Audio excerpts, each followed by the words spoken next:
Hi friends, तो आज हम डिस्कस करने वाले हैं हमारे क्लर्क लेवल मेंस के क्वांटिटी कंपैरिजन वाले क्वेश्चन। वीडियो को स्टार्ट करने से पहले मैं सिर्फ इतना कहना चाहूँगा, देखो सिलेक्शन लेना जो है ना वो सिर्फ इस चीज़ पर डिपेंड नहीं करता है कि आपको क्वेश्चन को सॉल्व करना आता है, बल्कि इस चीज़ पे भी डिपेंड करता है कि आप क्वेश्चन को कितने कम समय के अंदर सॉल्व करते हो। ठीक, तो ये चीज़ का बहुत ही आपको ज़रूरी ध्यान रखना है और यही सब चीज़ें आज हम इस वीडियो में डिस्कस करने वाले हैं कि क्वेश्चन को बनाना ही सिर्फ बड़ी बात नहीं है, उस क्वेश्चन को कम समय में सॉल्व करना बहुत बड़ी बात है, जिससे आप अपना टाइम कंज्यूम करते हो और ज़्यादा से ज़्यादा क्वेश्चंस करके आ सकते हो। तो मैं आज आपको क्वांटिटी कंपैरिजन के कुछ शॉर्टकट ट्रिक्स, इजी अप्रोचेस बताने वाला हूँ कि आपको कैसे एग्जाम के अंदर ऐसे क्वांटिटी कंपैरिजन वाले सवालों को टैकल करना रहता है। सबसे पहले हम पहले क्वेश्चन से स्टार्ट करते हैं, जिसमें आपको यहाँ पे सामने एक पहली क्वांटिटी जो है वो आपको यहाँ पे दे रखी है कि आपको फर्स्ट क्वांटिटी यहाँ से मेजरमेंट करना है और आपको पता है कि ये आपके जो प्रॉब्लम एंड एजेस वाला टॉपिक है वहाँ से क्वेश्चन लिया गया है। तो सबसे पहले आपको देखना है यहाँ पे कि पहली वाली क्वांटिटी में आपको क्या क्या डेटा दिया गया है, आपको उसको प्यार से लिखना आना चाहिए कि उसको कैसे लिखना है। जितना आप सुंदर सुंदर लिखोगे, यानी सुंदर से कहने का मतलब जितना सिंप्लीफाई मैनर में आप उसको लिखोगे, उतना आप जल्दी सॉल्व कर पाओगे। देखो समझाता हूँ कैसे। स्टार्ट करते हैं। फादर की जो एज है वो 6 ईयर्स मोर है देन आपके मदर की एज से। तो पहली लाइन मैंने जैसे ही पढ़ी तो मुझे समझ में आया कि फादर की एज 6 साल ज़्यादा है मदर की एज से। तो मैं इसको आपको लिखना भी सिखाऊंगा, ठीक है, साथ साथ में ना लिखना भी सिखाऊंगा। देखो, फादर की एज जो है वो मदर की एज से 6 ईयर्स ज़्यादा है। तो मैंने क्या कर दिया, एफ मतलब फादर, एम मतलब मदर और 6 ईयर्स ज़्यादा मतलब प्लस का साइन आ गया। अब ध्यान से सेकंड लाइन पे हम यहाँ पे नोटिस करेंगे कि क्या लिखा हुआ है। तो कहा गया mother is twice as old as the daughter, यानी कि मदर की जो एज है वो ट्वाइस है किससे, डॉटर से। तो आप कैसे बोलोगे कि मदर की जो एज है वो ट्वाइस है डॉटर से। तो डी मतलब रिप्रेजेंट कर रहा हूं मैं डॉटर को, एम मतलब मदर है, सिंपल सी बात। तो इसलिए कह रहा हूं कि आपको पहले सिंप्लीफाई मैनर में लिख लेना है। थर्ड लाइन देखो, daughter is 4 years older than son से। तो यानी सन जो होगा वो छोटा होगा और जो डॉटर है वो क्या है, बड़ी है, ठीक है। तो अब यहाँ पे मैं इसको कैसे लिखूंगा कि जो आपकी डॉटर है, जो आपकी डॉटर है वो क्या है, बड़ी है सन से। तो कितनी बड़ी है, यानी मान लो अगर एस जो है ना वो सन है, वो सन की एज क्या है, एस है। तो डॉटर जो है वो कितने साल बड़ी है अपने भाई से, तो वो 4 साल बड़ी है अपने भाई से। तो आपको कैसे लिख लेना है यहाँ पे, S+4 लिख लेना है, ठीक। उसके बाद देखो, अब यहाँ पे नेक्स्ट लाइन आपको पढ़ना है कि जो डॉटर की एज है 5 ईयर्स, अगर नहीं दिखाई दे रहा ध्यान से यहाँ पे, 5 years from now. From now मतलब अभी से, अगर आप अभी से कंपेयर करोगे तो 5 साल के बाद जो डॉटर की एज है वो कितनी हो जाएगी, 30 हो जाएगी। तो आपको इसको आसान भाषा में ऐसे समझना है कि अगर उसकी 5 साल के बाद 30 हो जाएगी तो इसका मतलब अभी उसकी एज क्या होगी, 25। अगर अभी उसकी 25 होगी तभी तो 5 साल के बाद वो 30 की हो जाएगी ना। तो मतलब डॉटर की एज तो मेरे पास गिवन आ गया, वो क्या आ गया, 25 आ गया। मुझसे पूछा गया मुझे व्हाट इज द एवरेज निकालना है, पूरी की पूरी फैमिली का मुझे एवरेज निकालना है। तो पहले मुझे इतना पता चल गया कि डॉटर की एज मेरी 25 है। अब देखो यहाँ प्यार से समझो कि अगर डॉटर की एज 25 है तो मैं क्या क्या निकाल सकता हूँ। देखो, मदर की एज मतलब डॉटर 25 है तो 25 का 2 गुना कितना आ जाएगा, 50। तो माँ की एज कितनी आ गई, मदर की एज कितनी आ गई, 50।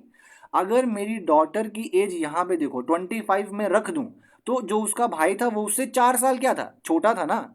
डॉटर 4 साल बड़ी है अपने भाई से, तो मतलब भाई 4 साल छोटा होगा। तो सिंपल सी बात, अगर डॉटर 25 की है तो भाई 4 साल छोटा, मतलब भाई कितना का हो जाएगा, सन कितने का हो जाएगा, 21 का। समझे ना। और अगर मदर 50 की है और यहाँ पे देखो मदर 50 की है तो इसकी जगह पे आप मदर को 50 रखो तो फादर कितना हो जाएगा, 56 हो जाएगा। तो कितना इजीली आपने इस क्वेश्चन को, जबकि ये मेंस लेवल का क्वेश्चन है, फिर भी आपने इजीली कितने जल्दी इसको सॉल्व कर लिया। अब आपसे क्या पूछा गया था कि इसका एवरेज आपको निकालना है पूरी फैमिली का।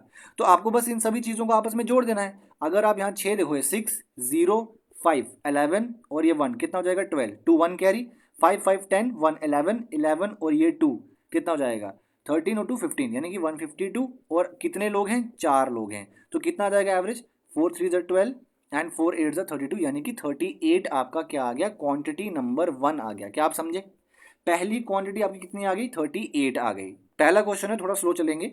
नेक्स्ट, अब आपको क्वांटिटी नंबर सेकंड पे मैं मूव ऑन करवाता हूँ और यहाँ पे आपको देखना होगा कि आपको क्वांटिटी सेकंड में क्या कहा गया है। क्वांटिटी सेकंड, अच्छा पहली क्वांटिटी सबको समझ में आ गया ना, क्या आ गया 38 आ गई। अब मैं इसको थोड़ा रब कर देता हूँ ताकि मुझे ज़्यादा बार बार नीचे ना करना पड़े, ऐसे आप भी कंफ्यूज हो जाओगे। तो थोड़ी देर में इसको रब कर लेता हूँ, उसके बाद हम अपनी क्वांटिटी सेकंड के ऊपर अप्रोच करते हैं, ठीक है। देखिए पर्सन ए जो है वो 5 ईयर ओल्डर है देन किससे, बी से। मतलब ए जो है वो बी से क्या है, 5 साल बड़ा है, तो b+5 कर दिया मैंने। उसके बाद इन्होंने कहा है कि B is 3 years older than C से, यानी बी जो है वो सी से 3 साल बड़ा है, तो c+3 कर दिया। सी इज 30 ईयर ओल्ड, यानी सी कितना है 30। तो अगर मेरे पास c की वैल्यू 30 है, ध्यान से समझना, तो इसका मतलब यहाँ c की जगह 30 रख दूंगा तो b कितना आ जाएगा 33। और a यहाँ पे देखो, अगर मतलब यहाँ पे b कितना है 5, a कितना होगा b+5, तो b की वैल्यू मैंने निकाली ना यहाँ पे 33, तो b की जगह 33 रखने पे ये कितना हो जाएगा 33+5 38 हो जाएगा। अब आपसे पूछा क्या, आपसे पूछा average age of the person C and person D, person C और पर्सन डी का एवरेज निकालो।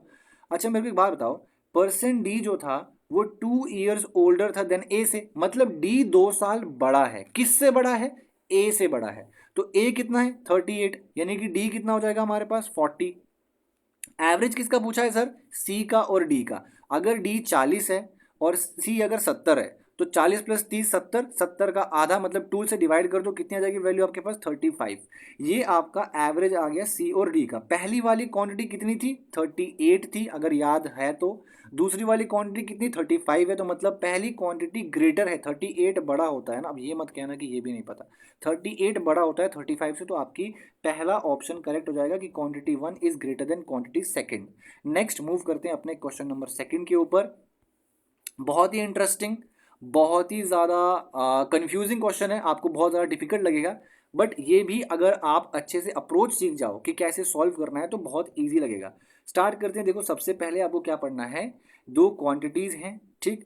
आपको जंप करना है कहाँ पे, आपके मेन क्वेश्चन जहाँ से स्टार्ट होता है। जैसे कहाँ से स्टार्ट हो रहा है, देखो यहाँ से, let M be a perfect square less than 50। तो आपको क्या दिया गया है यहाँ पे, m की वैल्यू। लेकिन आप क्वेश्चन को पहले पूरा खुद देख लो, अगर आपको खुद से मन है सॉल्व करने का तो कर लो एक बार ऐसे। ये देखो ये है पूरा क्वेश्चन, एक बार खुद ट्राई कर लो। अगर आपको मेरे वाले मेथड से भी कम समय में आप बना पा रहे हो तो हेड्स ऑफ जीनियस, आपको कोई नहीं रोक सकता इस बार सिलेक्शन लेने से। स्टार्ट करते हैं अब, ठीक। उम्मीद आपने बना लिया होगा। तो m एक परफेक्ट स्केयर है जिसका जो वैल्यू है ना वो लेस देन 50 है, मतलब 50 से कम कोई वैल्यू रहेगी, लेकिन जो भी वो वैल्यू होगी वो एक परफेक्ट स्केयर होना चाहिए। तो मैं आपको समझा देता हूँ। देखो सबसे पहले अगर आप m यहाँ पे लिखोगे तो 50 से नीचे होना चाहिए। 50 से नीचे मतलब 1 का स्केयर 1 भी हो सकता है, 2 का स्केयर 4 हो सकता है, 3 का स्केयर 9 हो सकता है, 4 का स्केयर 16 हो सकता है, 5 का स्केयर 25, 6 का स्केयर 36, 7 का स्केयर 49, लेकिन 8 का स्केयर में 64 नहीं ले सकता, क्योंकि मुझे 50 से वैल्यू क्या रखनी है, लेस रखनी है, नीचे रखनी है। इसलिए इनमें से कोई वैल्यू हो सकती है m की। ओके सर, आगे बढ़ते हैं। n एक परफेक्ट क्यूब होगा जो ग्रेटर होगा देन किससे, आपके 50 से, बट लेस होगा आपके 100 से। यानी 50 से आपकी वैल्यू बड़ी होनी चाहिए और 100 से नीचे आनी चाहिए, लेकिन वो होगा क्या, एक परफेक्ट क्यूब होगा। कौन, n।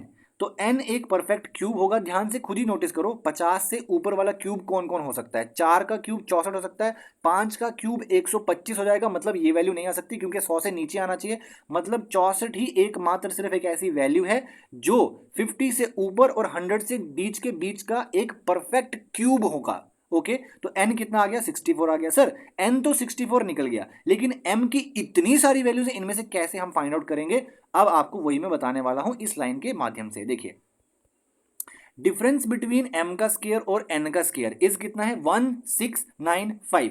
मतलब मोटा मोटा आपको क्या समझ में आ रहा है कि अगर आप m का स्केयर माइनस n का स्केयर डिफरेंस करोगे तो आपके पास डिफरेंस कितना आएगा 1695।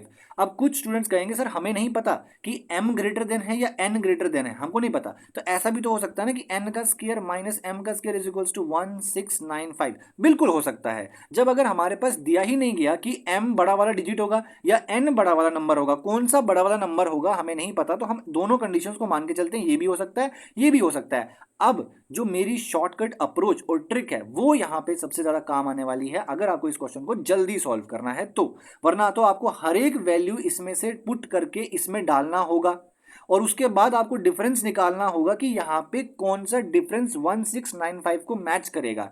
तो इस चीज से बचने के लिए आपको क्या करना होता है, यहाँ पे यूनिट डिजिट का सहारा लेना होता है। किसका सहारा लेना होता है? यूनिट डिजिट का। अब यहाँ पे ध्यान से देखिएगा, ये मेरा 5 जो है, यहाँ पे ये जो मेरा 5 है, ये मेरा 5 क्या है? यूनिट डिजिट है। अगर ये 5 मेरा यूनिट डिजिट है तो इन दोनों नंबर्स ऐसे होने चाहिए जिनका डिफरेंस मेरे पास कितना आना चाहिए? 5 आना चाहिए। यहाँ पे भी दोनों नंबर्स ऐसे होने चाहिए जिनका डिफरेंस करके यूनिट डिजिट 5 आना चाहिए। Okay sir.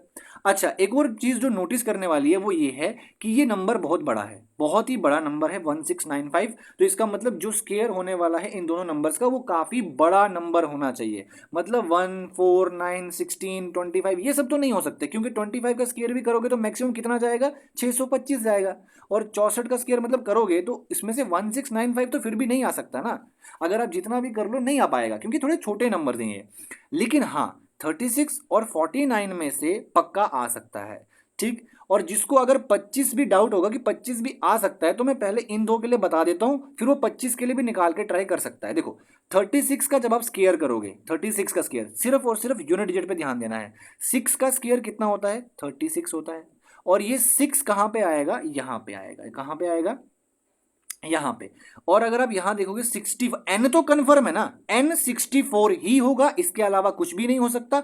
और यहां पे भी अगर यूनिट डिजिट पे फोकस करोगे तो 4 का स्क्वायर कितना होता है? 16, मतलब -6। इधर भी मैंने यूनिट डिजिट लिया, इधर भी यूनिट डिजिट लिया, और 6 में से 6 निकालने पे तो 0 आ जाएगा, मतलब 36 मेरी वैल्यू नहीं हो सकती। अच्छा, 49 को ट्राई करते हैं, चलो ठीक है। 49 में अगर आप 9 का स्क्वायर लोगे तो कितना आएगा? 81, मतलब 1 आपका यूनिट डिजिट आएगा, माइनस यहाँ पे तो 4 का स्क्वायर 16 मतलब 6। अच्छा देखो, 1 - 6 करोगे, मतलब 1 - 6 का मतलब क्या? 11 में से 6 निकालना, तो कितना आएगा? 5 आएगा। ठीक है सर।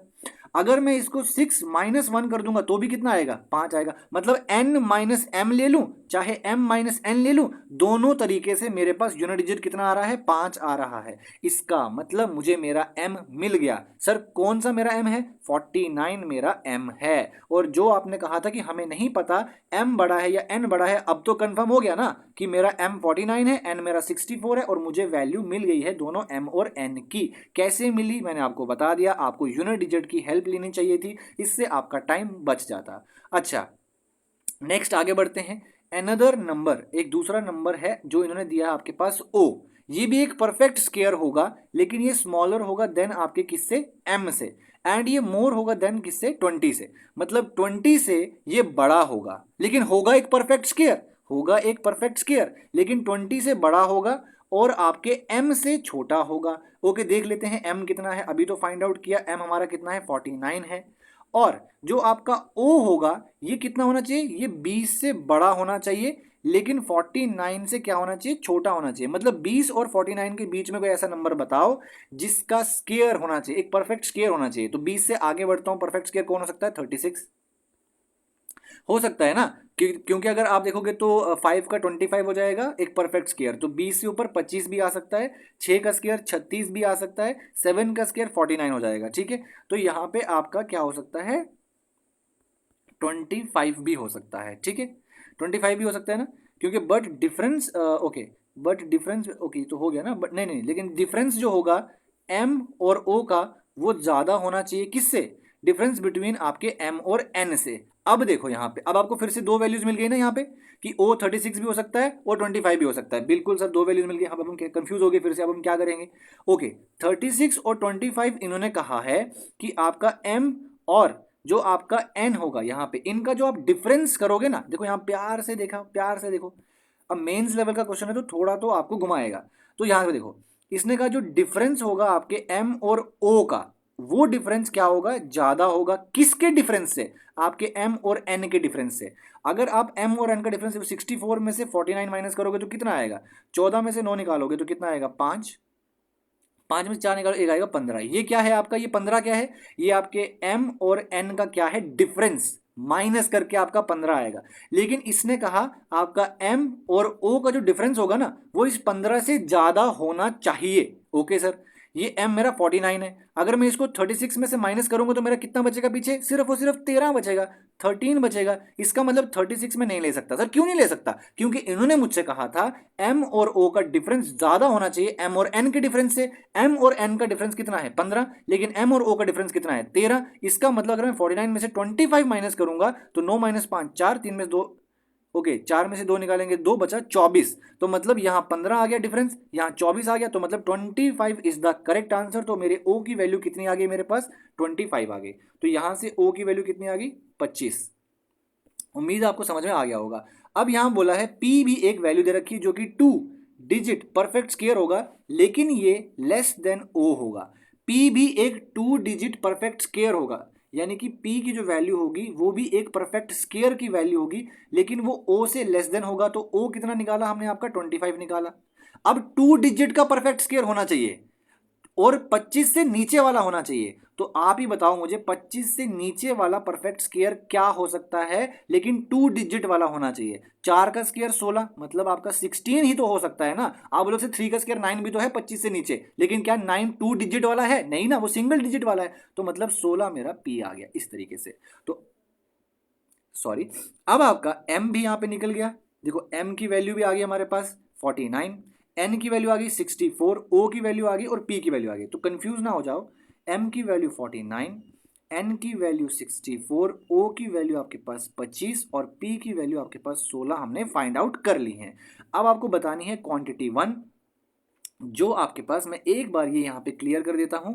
और आपको क्वांटिटी 1 और क्वांटिटी सेकंड में क्या करना है, कंपैरिजन।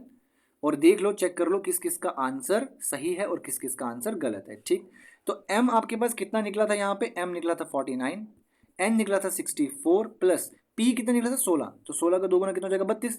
तो अब इसको एक बार काउंट करके देख लो, 9 4 13, 2 15 हासिल 1, 3 और 1 4, 6 10, 4 14, तो 145 आपका पहली क्वांटिटी आ गई। अब क्वांटिटी नंबर सेकंड की बात करते हैं। तो यहाँ पे m बोला गया है, m तो आपका 49 है, प्लस आपका n बोला गया है, n मतलब 2 टाइम्स n, तो n तो यही है ना मेरा, इसका 2 चौक 8, 2 छिक 12, 128 हो जाएगा। प्लस o बोला गया है, तो o कितना निकाला था हमने 25। ठीक है, अब इसका सम कर लो आप कितना हो जाएगा। तो देखो 9 और 8 17 होता है, 17 5 22 का हासिल 2 होता है, 2 2 4 होता है, और 4 और ये 2 कितना होता है 6, और 6 4 10, 0 हासिल 1, और यहाँ पे 202 आ जाएगा। या मतलब वैल्यू आप एक बार चेक कर लेना। तो ये 135 है, ये 202 है, तो ऑब्वियस सी बात है कि आपकी क्वांटिटी नंबर सेकंड जो है ना वो ग्रेटर है और क्वांटिटी नंबर 1 जो है वो लेस देन है। तो देखो सेकंड ऑप्शन आपका यहाँ पे दिख रहा है हमें सामने, ये देखो, ये क्वांटिटी नंबर फर्स्ट जो है वो क्या है, लेस देन है आपका, क्योंकि क्वांटिटी नंबर सेकंड जो है वो कितनी आ गई 202 आ गई, और ये आपकी पहली वाली 145 आ गई। तो आपका ऑप्शन नंबर सेकंड क्या हो जाएगा, करेक्ट आंसर।